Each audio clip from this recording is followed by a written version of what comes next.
Morning friends, आज पीके technical classes में आप सब लोगों का स्वागत है। तो आज शुरू करते हैं। आज का हमारा जो टॉपिक है, जो विषय वस्तु है, उसको आरंभ करते हैं, शुरुआत करते हैं। फ्रेंड्स, आज पीके टेक्निकल क्लासेस में सबका स्वागत है। आज हम लोग पढ़ेंगे सीक्वेंशियल स्विचिंग नेटवर्क। ये वो सर्किट्स होते हैं जो आउटपुट इनका डिपेंड करता है प्रेजेंट इनपुट और पास्ट सीक्वेंस ऑफ इनपुट्स के ऊपर, और इनकी जो पास्ट हिस्ट्री होती है वो रिमेंबर करने के लायक, इसको याद करने के लायक होती है, तभी आप आउटपुट को समझ सकेंगे। फ्लिप फ्लॉप जो है ये एक तरह का लेच है और ये मेमोरी कहलाता है क्योंकि ये 1 बिट ऑफ मेमोरी को स्टोर कर सकता है। दोस्तों, अगर हम गेट डिले के ऊपर बात करेंगे तो प्रोपगेशन जो डिले होता है, प्रोपगेशन डिले टाइम, जो आप मान लीजिए एक एंड नॉट गेट है, तो नॉट गेट में आप एक इनपुट प्रोवाइड किए, सपोज 1 प्रोवाइड किए, तो उसका आउटपुट यहाँ देखिए दोस्तों 0 आ रहा है। बट ये जो 0 आ रहा है कुछ टाइम डिले के बाद, कुछ समय के बाद, तो इसको कहते हैं प्रोपगेशन डिले टेक्निकल टर्म में। अब नेटवर्क फीडबैक की बात करेंगे तो इन्वर्टर जो होता है वो फीडबैक डिले देता है, half of the period of the clock के हिसाब से वो डिले प्रोवाइड करता है जब आप उसको फीडबैकिंग करते हैं। और इसको अगर फीडबैक किया गया तो इसके ऑसिलेशंस कुछ, इन्वर्टर के ऑसिलेशंस कुछ इस प्रकार से हमें मिलते हैं दोस्तों। नेक्स्ट, अगर एसआर लेच की हम बात करें तो एसआर होता है, एसआर का फुल फॉर्म होता है सेट रीसेट लेच। लेच का मतलब हो गया कुछ इस प्रकार से, कनेक्शंस को हम लेच कहेंगे दोस्तों, जो हमारे यहाँ पे नॉर गेट को कनेक्ट करके बनाया गया है। तो लेच हम लोगों का बेसिक मेमोरी एलिमेंट होता है। अब अगर हम SR = 1 लिखते हैं तो ये जो लेच होता है ऑपरेट करता है प्रॉपरली, और ये स्टेट होता है हम लोगों का। सपोज Q और P जो कंप्लीमेंट होता है, तो SR = 1 हम कहेंगे चेंज, टू SR = 0 कहेंगे जब हम लोगों का ये ऑसिलेट करता है एज्यूमिंग गेट्स जो हम लोगों का होता है डिले के साथ। अब नेक्स्ट, अगर मान के चलते हैं कि S ड्यूरेशन में हम लोगों का यहाँ पे जो 0 आता है, सबसे पहले ये 0 आया और उसके बाद फिर ये 1 है, फिर 0 है, और इसके बाद जब भी आप मान लीजिए कि सेट करना चाहते हैं तो सेट में आपने 0 इनपुट पहले प्रोवाइड किया, रिसेट में भी 0 इनपुट है तो आउटपुट नहीं आएगा। बट जैसे ही आपने सेट को 1 किया तो कुछ टाइम डिले के बाद आपको आउटपुट मिलना स्टार्ट हो जाएगा।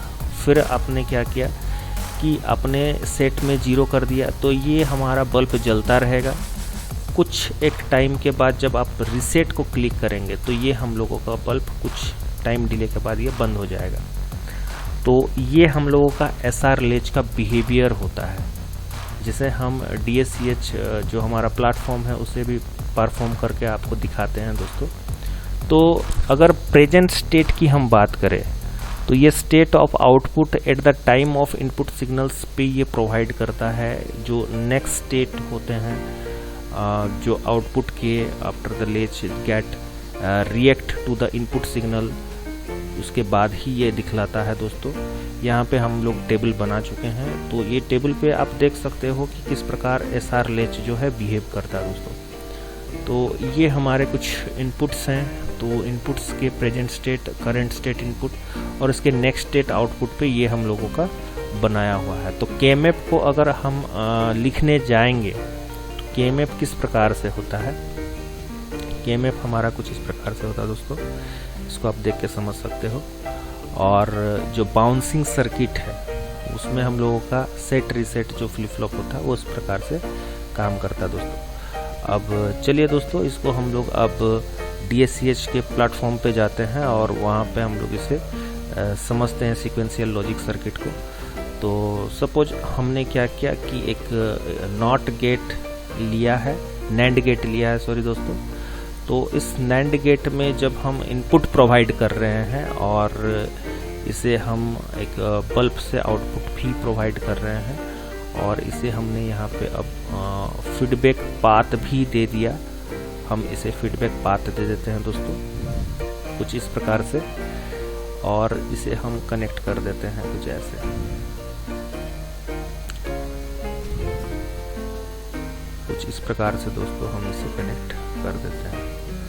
तो जैसा कि आप देख सकते हो कि अगर हम इसे इस प्रकार से कुछ कनेक्ट कर देते हैं और इसको स्टिमुलेट करते हैं। तो देखिए दोस्तों, यहाँ पे हमारा बिना कुछ सिग्नल दिए ही हमारा इनपुट दिए आउटपुट आ रहा है, बिकॉज ये हमारा NAND गेट का ये लॉजिक ही होता है। बट जब हम 1 इनपुट देंगे तो ये हमारा यहाँ पे वाइब्रेशन करने लगा।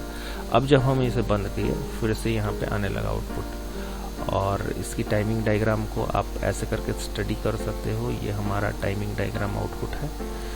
और सपोज मान के चलते हैं कि अब NOR गेट पे हम लोग का कैसे काम करेगा, ये NAND गेट पे ऐसे आता है। तो चलिए दोस्तों, NOR गेट भी हम लोग एक लेके देख लेते हैं, NOR गेट में किस प्रकार से हमें आउटपुट मिलता है।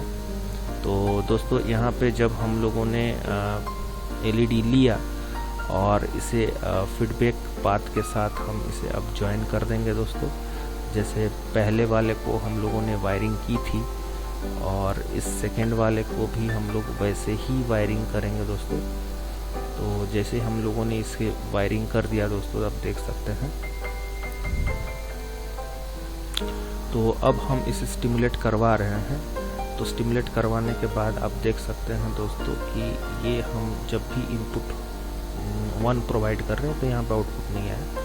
बट जब हमने 0 प्रोवाइड किया तो ये ब्लिंक करना शुरू किया। यहाँ पे हम लोग का थोड़ा सा अलग है और ये दोनों का गेट का लॉजिक के हिसाब से, ये फीडबैक पाथ के हिसाब से हम लोगों का ये सर्किट्स हम लोग के वर्क कर रहे हैं। और अगर हम इसके टाइमिंग डायग्राम को देखना चाहेंगे तो टाइमिंग डायग्राम को हम लोग इस प्रकार से देख सकते हैं दोस्तों।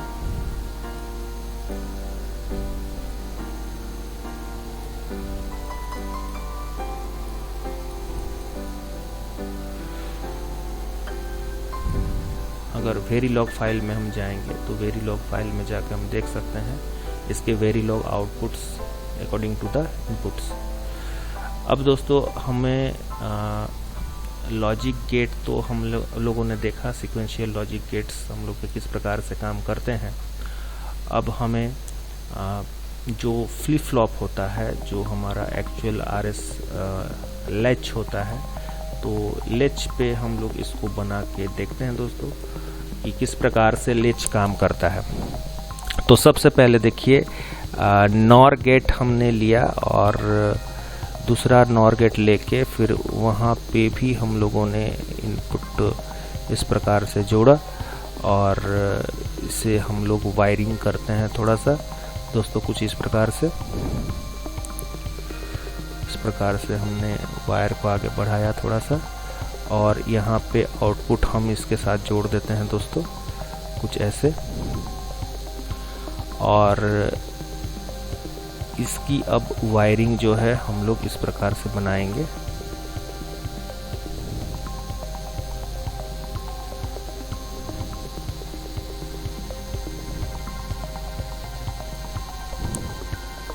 इसकी वायरिंग हम लोग इस प्रकार से बनाते हैं दोस्तों।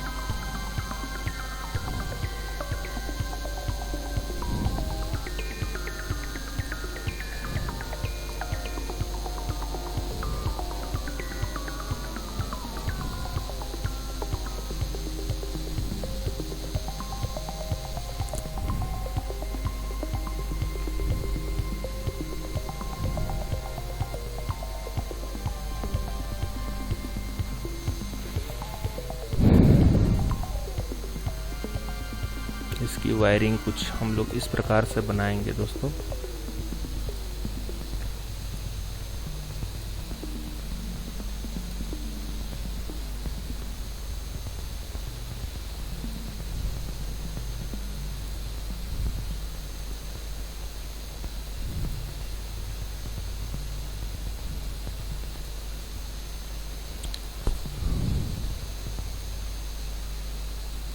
अब आप यहाँ पे इसकी वायरिंग को पूरा होते हुए देख सकते हो दोस्तों।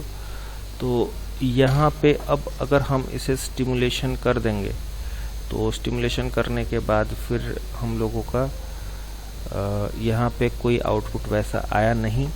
और जब हम इसे 1 प्रोवाइड करते हैं तो देखिए दोस्तों, यहाँ पे हमारा 1 आया और जब हमने इसे बंद कर दिया तो ये हमारा आउटपुट जा नहीं रहा।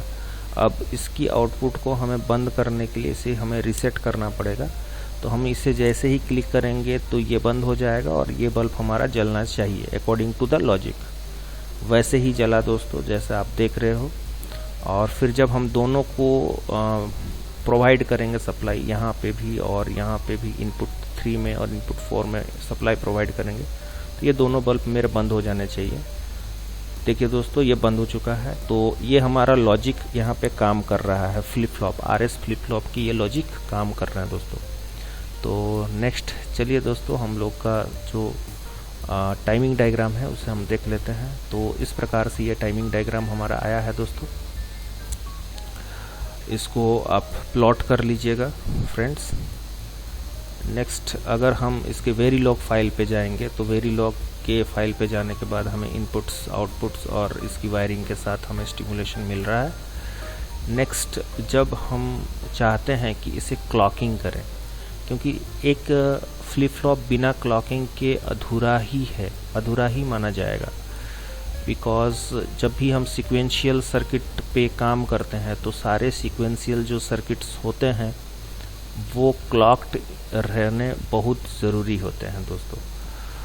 और क्लॉकिंग में हम लोग टाइम सेगमेंट को हम चेंज करके हम डिफरेंट टाइप ऑफ पल्सेस को हम मैनेज कर सकते हैं अपने अकॉर्डिंग। और इस हिसाब से हमारा जो फ्लो ऑफ डेटा है ये भी हमारे हिसाब से हमारे अकॉर्डिंग ही फ्लो करता है, जो हमारे लिए बहुत अच्छी बात होती है।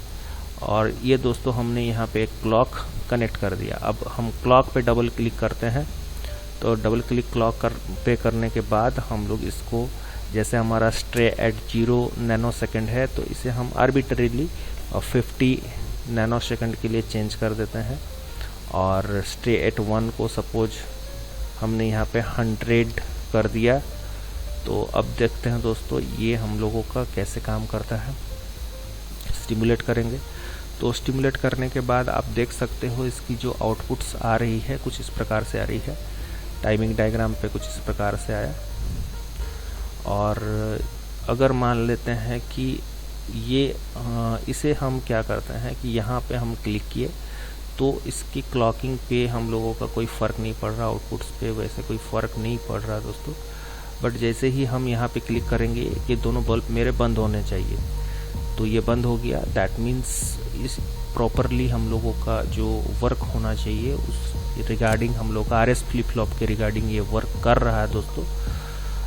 अब मान लीजिए कि दोनों को हम क्लॉक इन करते हैं, दोनों को इनपुट प्रोवाइड करते हैं तो भी हमारे ये चलेंगे नहीं।